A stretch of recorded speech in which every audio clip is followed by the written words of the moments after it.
Now, I've always had a clear view about immigration.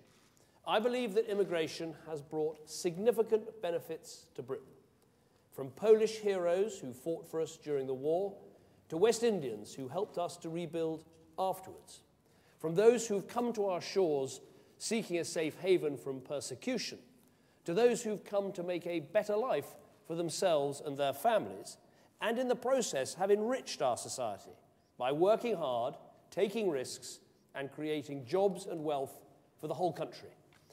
Our migrant communities are a fundamental part of who we are, and Britain is a far richer and stronger society because of them.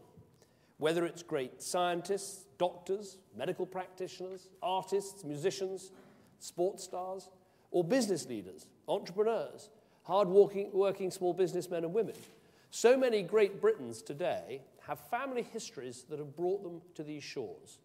This is our island story, open, diverse, and welcoming, and I am immensely proud of it. But while I've always believed in the benefits of migration and immigration, I've also always believed that immigration has to be properly controlled.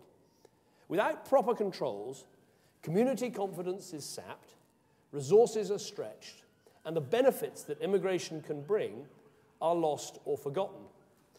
As I've long argued, under the previous government, immigration was far too high and the system was badly out of control. Net migration needs to come down radically from hundreds of thousands a year to just tens of thousands. And as we bring net migration down, so we must also make sure that Britain continues to benefit from it. Now that means ensuring that those who do come here are the brightest and the best, the people we really need, with the skills and entrepreneurial talent to help create the British jobs and growth that will help us to win in the global race. And it also means ensuring that the system is fair, so that we support the aspirations of hard-working people who want to get on in life. This is about building the aspiration nation that I've been speaking about. Now today, I want to set out the steps that we are taking to achieve this. But first of all, let me address head-on three of the arguments some people make about this whole question of immigration. Now first, there are those who say you can't have a sensible debate because it's somehow wrong to express concerns about immigration. Now, I think this is nonsense. Yes, of course it needs to be approached in a sensitive and a rational manner, but I've always understood the concerns, genuine concerns, of hard-working people, including many in our migrant communities, who worry about uncontrolled immigration. They worry about the pressure it puts on public services, the rapid pace of change in some of our communities, and of course the concerns, deeply held, that some people might be able to come and take advantage of our generosity without making a proper contribution to our country. Now these concerns, they're not just legitimate, they are right, and it's the fundamental duty of every mainstream politician to address them. Now that is why I called for reform and clear limits in opposition, and why Theresa May and I have been delivering on this agenda from our very first days in government. Now second, there are those who say, well, you can talk about it all you like, but of course you can't actually control immigration, not in a modern, globalized world where people move about so freely. Again, I believe this is simply not the case. If you look at the evidence from the last 3 years, for instance, we have already stopped bogus colleges from bringing people in, colleges which were set up as a front to bring people here, not for study, but to stay here by coming through the back door. We've shut down entire entry routes in the points-based system, and we've improved the asylum system. And to those who think you can't have a properly functioning asylum system without somehow being cruel, I think the opposite is true again in this case. Let me be clear, Britain will always offer a welcome to people fleeing persecution, as we've done throughout our history. And I'm proud of the fact that we not only have a better asylum system, but we're also the first government to end child detention by putting the welfare of the child at the heart of the decision and removals process. Now, of course, we have a long way to go, not least as today's report from the Home Affairs Select Committee shows. we face the big task, the huge task of turning around the tanker that is the UK Border Agency. And the Home Secretary will be setting out the next stages of the reforms that we need very shortly. But already, in government, we have cut net migration by a third, down from more than 250,000 a year to just over 160,000. And my party has set a clear aspiration to reduce net migration further to just tens of thousands over the coming years. Now, of course, many people come to Britain through our membership of the European Union. We are part of a single market that is vital for trade and growth and jobs, and the free movement of people is a necessary part of that single market. Our membership of the European Union allows British people free movement to travel, to live, and to work in other European countries. And some 1.4 million British citizens exercise that right, including several hundred thousand, for instance, in Spain alone. Now, the same freedom of movement is true for EU nationals coming to Britain. But when new countries join the European Union, it is important to put in place transitional controls. And it's wrong that this didn't happen with Poland and the other countries that joined the EU in 2004. My party argued very clearly at the time those controls should have been put in place. And let me also be clear, under this government, there will always be transitional controls introduced when a new country joins, as we've seen with Bulgaria and Romania, and as there will be when Croatia joins this year. In fact, in recent years, the numbers coming here from the European Union and the numbers leaving here to go and live in other EU countries, they've broadly been in balance. And that's one of the reasons why it's been possible for me to make credible pledges about getting net migration down, because we've been able to focus on those coming from outside the European Union. But from the beginning of next year, the transitional controls on Bulgaria and Romania will be lifted. That means Romanians and Bulgarians will have the right to come here and to work here, because they have the same rights as other EU citizens. Now, some Romanians and Bulgarians are, in fact, already working here under the permitted work scheme. And the record is that those who come generally work hard, pay their taxes, and are valued by their employers. So we can't stop these full transitional controls coming to an end. But what we can do is make sure that those who come here from the EU or from further afield do so for the right reasons. That they come here because they want to contribute to our country, not because they're drawn by the attractiveness of our benefit system or by the opportunity to use our public services. And today I'm going to tell you how we're going to do this. Now, third, there are those who say, in terms of these arguments you hear, there are those who say you can't control immigration without damaging your economic policy. And again, I think this is wrong too. Let me give you two examples. There were some who said that our cap on economic migrants from outside the European Economic Area would damage business. But let's look at what actually happened. The cap has played a part in controlling migration, but not one business request has been rejected because of the limit, and not one scientist or engineer has been turned down for lack of space. Our limit on economic migrants, which we set at 20,700, has been undersubscribed each and every month since it was introduced, with businesses using only half their monthly quotas. Now, another example, relevant in a university like this, is that when we said we would clamp down on bogus students, some people thought that would damage our universities. But the number of applications to study at British universities has actually gone up, including right here at University College, Suffolk. Now, we want the best and the brightest students in the world to come and choose our universities. So we've said no cap on student numbers at our world-class universities. Our universities are able to get out there and market themselves around the world on the basis that any genuine student in any country in the world who earns a place at one of our universities and has a basic English qualification, they will be able to come and study here.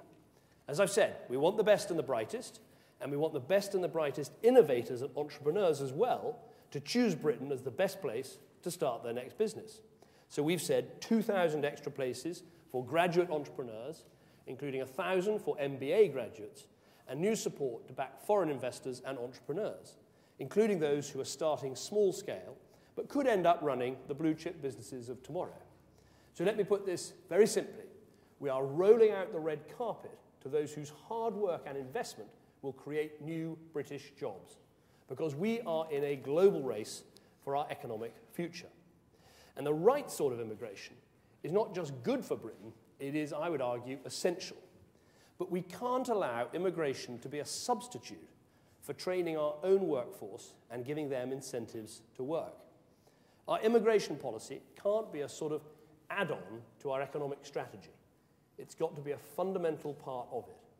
And there is, if you like, and I think this is one of the most important points about this whole debate, there is an absolutely fundamental connection between our welfare and our training policies on the one hand and our immigration policy on the other. I see them as two sides of the same coin. It is our failure in the past to reform welfare and training that meant that we left far too many of our young people in a system where they didn't have proper skills, they didn't have proper incentives to work, and instead we saw large numbers of people coming from overseas to fill vacancies in our economy. Put simply, our job is to educate and train up our youth, not to rely on immigration to fill the skills gaps. Consider this. Even at the end of the so-called boom years, there were around 5 million people in our country of working age, but on out-of-work benefits. And this included, and I think this is a staggering statistic, at the end of that boom, with all that growth that we'd had, there were 450,000 British 18 to 24-year-olds on jobseekers allowance. And that had happened at the same time as the largest wave of migration in our country's history. That shows how badly wrong we've been getting this issue and this vital connection between welfare reform and training on the one hand and immigration policy on the other. So welfare and training reform are a key part of our approach to immigration. Indeed, one of the problems that government has had in the past when it comes to immigration is that it's been working in silos. Controlling immigration has been a job for the Home Office. But the reality is, you can't control immigration if you have a welfare system that takes no account of who it's paying out to. You can't control immigration if you have a healthcare system that takes no account of the people using it. And you can't control immigration if you have a housing policy that doesn't take account of how long people have lived and contributed to a local area. So under my direction, all this is changing, and today I want to tell you how. Let me start with the system we inherited when the coalition government was formed. Under the last government, immigration in this country, as I've said, was too high and out of control. Put simply, Britain was a soft touch. Look at the numbers that have been coming in. In 2010 alone, 591,000 people came here intending to stay for a year or more. Across the last decade, that number is a staggering 5.6 million. Now, of course, some migrants stay for a period and then return home. And at the same time, of course, you've got a number of British people choosing to live abroad. So it's right, in my view, that we look at net migration, the difference between those coming and those leaving. But this has been out of control too. Between 1997 and 2009, net migration to Britain totaled more than 2.2 million people. That is more than twice the population of Birmingham. And it was over 250,000 in 2010 alone. Now, it's not just that the numbers were out of control. We had no real control over the skills of the people we were bringing in. What happened was this. The last government borrowed the phrase points-based system from the setup in Australia. But they produced something very, very different. In theory, it sounded great. The idea that each and every potential migrant is carefully and personally assessed, with only those scoring the most points able to enter the country.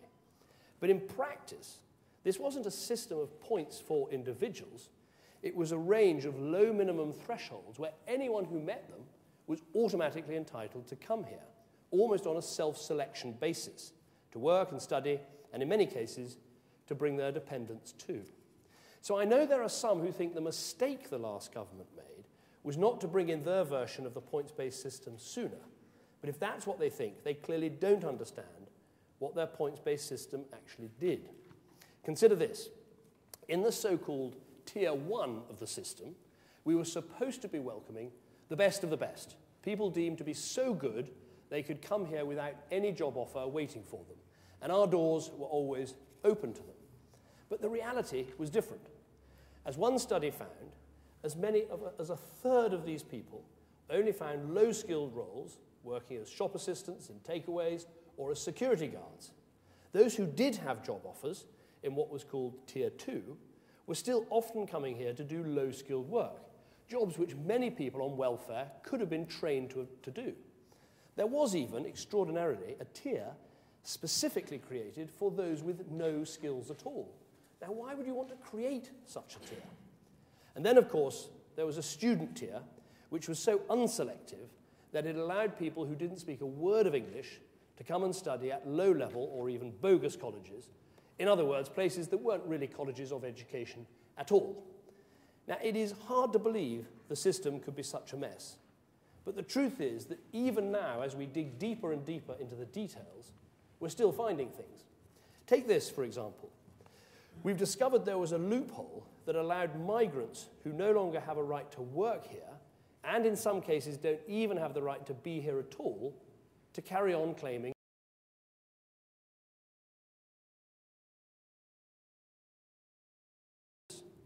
and by out of done to get net migration down radically.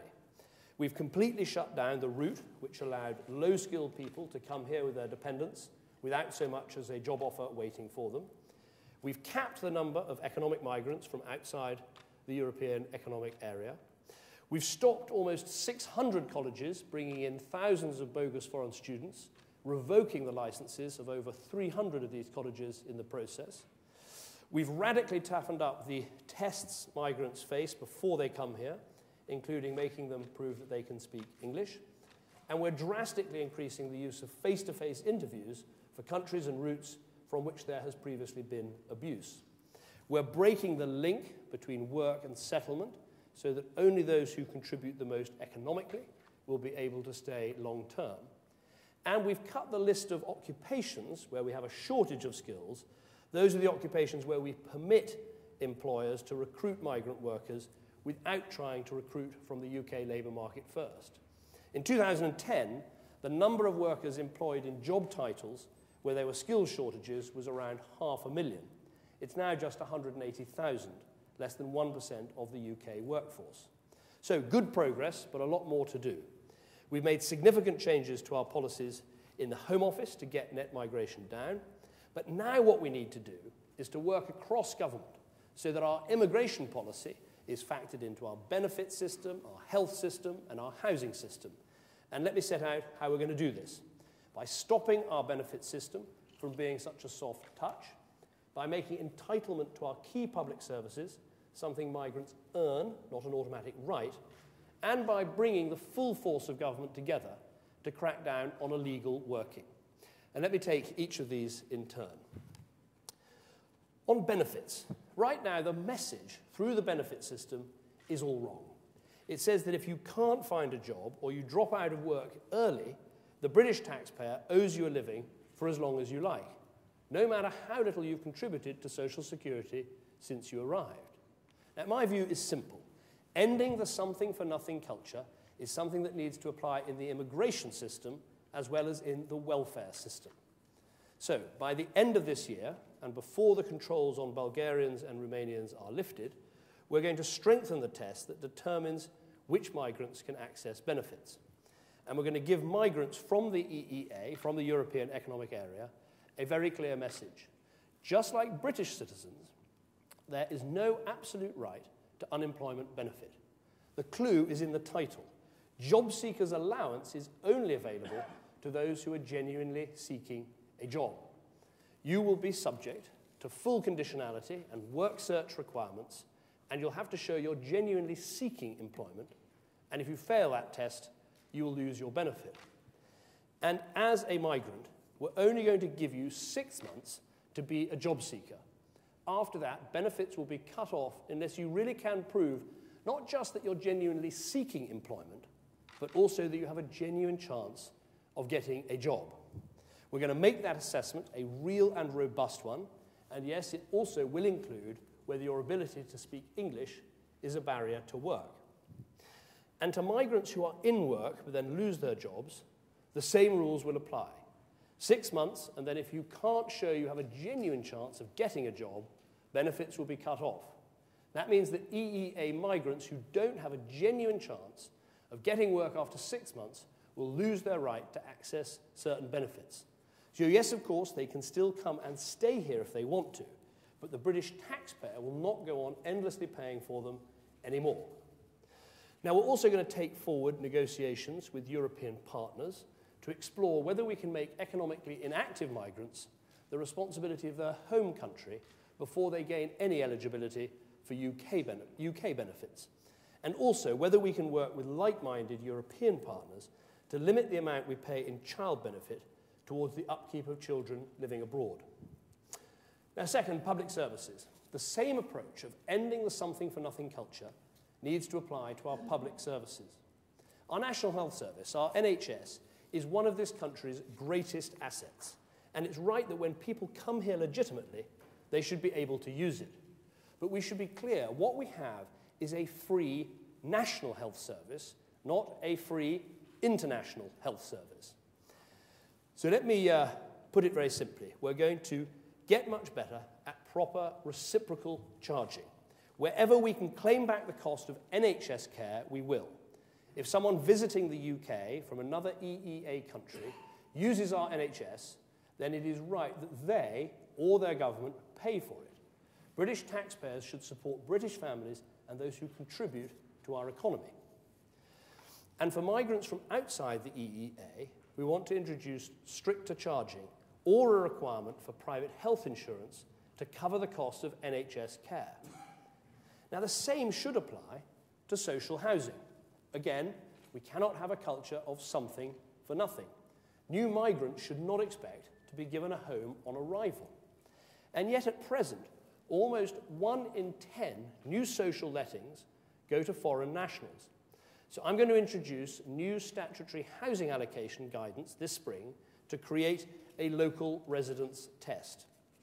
Now, what this should mean is that local people rightly get priority in the social housing system, and migrants will need to have lived here and contributed to this country for at least 2 years before they can qualify.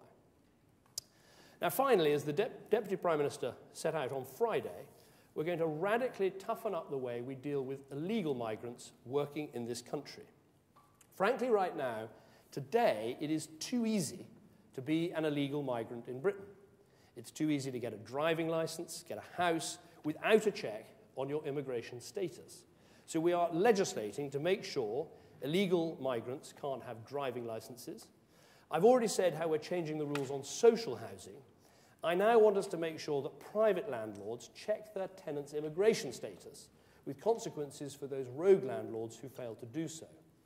We're going to take tough action against rogue businesses which use illegal labour to evade tax and minimum wage laws, including by doubling the fines levied against employers who employ illegal workers. We will also shine a light on the recruitment and employment practices of those who seek an unfair competitive advantage and deny work opportunities to UK workers. And we're going to be undertaking further targeted operations this summer, bringing together key enforcement bodies to form a series of local and national task forces to focus on abuse in particular sectors and regions, including agricultural work in East Anglia. We're going to make it easier to check the right to work entitlements through a single follow-up check when a migrant's leave is due to expire. We're working with the financial services industry to stop illegal migrants from obtaining credit cards, loans, and opening bank accounts. We're already rolling out a new single secure form of identification, the biometric residence permit, from those outside the EEA to make it easier to identify illegal migrants in the first place. And once we've found them, we're going to make it easier to remove them. Faster deportation, stopping the payment of legal aid for the vast majority of immigration appeals. And we're even going to look at how we can change the law so that wherever possible, people are deported first and they can appeal second from their home country. Put simply, when it comes to illegal migrants, we should actually be rolling up that red carpet and showing them the door. So that's how we're changing immigration in this country, getting net migration down radically, making sure that the people who come here, wherever they come from, are coming for the right reasons, breaking out of the old government silos and making immigration a centerpiece of our economic policy so that we train our young people to fill more of the jobs being created in our economy with genuine incentives to work. And so we attract the hard-working wealth creators who can help us to win in the global race. The new British citizenship test is coming in today, and in my view, that sums up very clearly the kind of values that make us the country we are. We want people who are interested in what they can offer to Britain, to contribute to, and to enrich our communities. That sense of fairness is what matters most. You put into Britain, you don't just take out. And if you put in, we will stand with you. That's how it is in this country, that's how it should be, and that is how it will be for anyone who wants to come here. Thank you very much indeed for listening.